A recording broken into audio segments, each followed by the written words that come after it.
Okay, so let's move on to another segment of this conversation. So let's talk about productivity a bit for now, and maybe we'll come back to stress and burnout a bit later.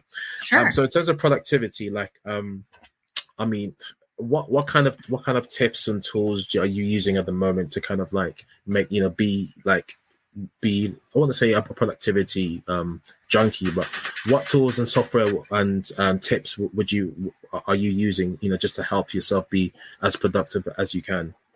Yeah.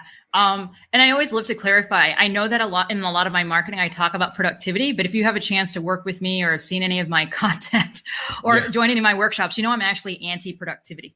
Or I redefine, right? I have a different perspective of what productivity sort of is. And so for me, productivity is really about value. It's about being able to spend as much time as possible on what you feel is valuable, right? And what, you can maybe even, connect it to your purpose. It's about spending that time and energy towards something that brings you value or is in alignment with your purpose. That to me is being productive, right? Mm-hmm. And so everyone can define it in different ways, but as I use that definition, right, to help guide where I spend my time and energy, for me, productivity, I think, has been defined in 3 basic ways this year. So every single year, what I try and do at the beginning of the year, sort of define, I give myself a set of values to live by. And those values are really sort of further broken down into actual behaviors. And so for me, there's things that I'm really focused on this year. I think the first one is something related to money first. I'm doing this off the top of my head. I usually have something beside me, but I've moved it, so I can't actually look at it. But I think the first one is something along the lines of being money first. The second one is like around prioritizing my personal life. And then the third one I think is fun, something along those lines. And so what I've done, it's a little bit more than that, but what I've done pretty much is define what that looks like. Yeah. And so what that means is, in terms of how I set up my time and energy, first and foremost in my calendar, I always put my personal things first. So I put in, and once again, this is not something that's going to maybe resonate for everyone. So I want to make sure that's clear. Having a calendar, leveraging some of the tools I'm going to share specifically may not be for everyone, and that's okay. I'm just sharing what works for me. For some of my clients, they don't using these types of tools, and that's fine. So for me, that means I'm making sure that I use Google Calendar primarily. That's my primary sort of tool of keeping track of my time and keeping track of what I want to do with my time. So I'm putting in, my morning routine and time for that. I'm putting in time to work out. I'm putting in my lunch. I'm very clear about that in my calendar first and foremost. And what that does is it gives me a better idea of putting in everything else, right? So first I put in the human things. I put in the things that are fun. I put in the things that allow me to show up and have conversations like this and feel good about it. Right? Because if I'm going for this element of fun, I have to feel good in order to have fun, right? So those are the first things I put in my calendar. And then the next set of things that I'm putting in my calendar or that I prioritize is around money first. Right. So really just making sure that I'm using tools to allow me to do that. And so a massive way in which I do that is, so I have my Google Calendar. So that's one tool, right? So giving me an idea of where my time is going and what to, how to fit things in. But the second thing is really leveraging something called Mixmax. And so Mixmax is a calendar scheduling tool. There's a lot of ones, a lot of other ones out there. HubSpot is out there. Calendly is out there, and they all have different like pluses and minuses, I guess. But for me, Mixmax has really been the number one thing. And what I do there is just leveraging that tool is I have like a hierarchy of different types of meetings that I will sort of meeting, I guess you'd call them meeting calendars that people can have access to. And based on whether or not I think someone is providing me with a potential opportunity to invest in me financially, I'll provide them one type of meeting type. And maybe I'll also give them more time. Right. If it's a different type of meeting where it's just to catch up, I might, provide them access to my calendar at a shorter period of time. And I know for some people that really hurts their feelings, but it really is not a personal thing. It is what it is. Simply because this year I've decided that in terms of the behaviors and what I'm valuing is really just making sure that I'm getting something financially in return. So those are just some of the tools that I use, and I guess some of the logic, right? So those are some of the rules that I'm also using to decide where I'm spending my time and energy. So beyond that, other things that I keep in mind in terms of really making sure that I'm getting value or I'm leveraging my time in alignment with my purpose is a lot of different note tools. The most common one I use is something called Evernote. And the reason why I use Evernote specifically is because it really syncs between all my different, tools, I guess you can say. So I use an Android phone, but I also use an iPad, and I also use a MacBook Pro, right? So it actually syncs between non-Apple products.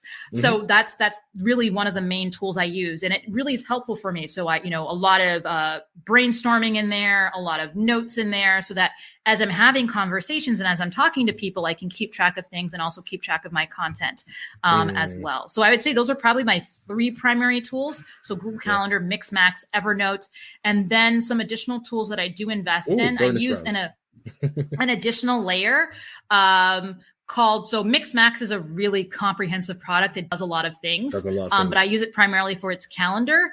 I use another tool called Streak for my CRM, and that's actually been incredibly helpful. So Streak is a great tool to help you keep track of your conversations within Gmail specifically.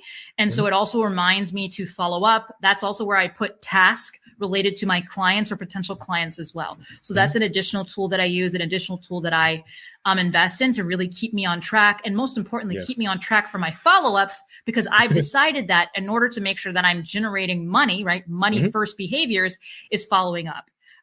So that's sort of once again, rule. How I sort of think through, okay, how do I want to feel? What are the behaviors I need in order to feel that way and in order to show up? And what does that mean in terms of the tools and technology that I potentially invest in? And that can keep me honest as well and keep track of whether or not I'm actually living those values that I've decided on for the year. Accountability, huh? Yeah. Yes. You're enabling yourself to have accountability in every aspect of your life. And all of these tools you mentioned, I've used them, or I still use all of them except for Streak. I've never heard of that. I'm going to check the one out. Okay. Yeah. Check them out. But I mean, I love the tools that you mentioned. Evernote is great. I've been using Evernote, I think, since 2014. I've got it on my MacBook, my iPad, and my Android. But I am using the free version, I think, so maybe I'm limited to 2, perhaps. But I've been using it. It's a deal breaker. There's a lot of people that now start to use Notion instead of Evernote. Yeah. So I mean, my thought, and this is one of the reasons why I think I told you this, like, I don't talk about technology and tools very much because people get so stuck on them. Here's the thing, like, technology is not going to solve your problems. It's not. You need to be very much aware of what that problem is and then what you're trying to do before you select the tool or the technology. And so I think Notion's great. I tried Notion way back when it first came out, but for me, I like simple. As someone, and I do invest in a lot of other tech stuff, especially for my website and other things that I've tried. But for me, simple is better. Simple is easier. And I think you can do some really cool stuff with Notion, but for me, it was just, is way too much. I was like, no, I could get stuck trying to make this look cool. Do you know what I mean? Really true. Yeah. While Evernote is just like straightforward. Simple. But if I was in if I was in Notability, I'd like constantly be like, ooh, I can make this cool and make this like this. And I'm like, no, I don't need that. That's not helpful. Yeah, I think it's easy to get caught up in how cool something looks and feels rather than the practicality. And is it leading to the results I want? Most importantly, like if you can do it like in Excel, like why use something more complicated?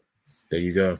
Don't just follow the crowd. I mean, follow what's right for you, essentially.